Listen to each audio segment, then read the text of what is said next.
এই ব্যক্তি এখানে উপস্থিত আছে, দয়া করে কিছু বলে শাসন করে দেন। আসামি হাজির। ভাইরা আমার, দাড়ি লম্বা করা এটা নবী সাল্লাল্লাহু আলাইহি ওয়াসাল্লামের নির্দেশ। তিনি বলেছেন আফুল্লুহা আরফুল্লুহা, তোমরা দাড়িকে ছেড়ে দাও। দাড়িকে ছেড়ে দিতে বলেছেন, লম্বা করতে বলেছেন। সাহাবীদের মধ্যে এক মুষ্টির পরে, বুখারীর হাদিসে এক মুষ্টির পরে অতিরিক্ত অংশ কাটার বিষয়টা সাব্যস্ত আছে। এর আগে এক মুষ্টির আগে সাহাবীদের কারো কাছ থেকে, নবী সাল্লাল্লাহু আলাইহি ওয়াসাল্লাম থেকে কোনো হাদিসে দাড়ি কাটা ছাটার কোনো প্রমাণ নাই।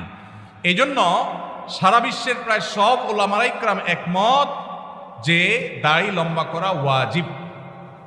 কিছু ইখতিলাফ আছে, আরবের কিছু আলেমদের ভিন্ন মত আছে। বেশিরভাগ আলেমদের মতে হলো দাড়ি লম্বা করা কি ওয়াজিব। ইজিপশিয়ান কিছু আলেমদের ভিন্ন মত আছে, আরো কিছু আলেমদের ভিন্ন মত আছে। বাকি মেজরিটি আলেমদের মত হলো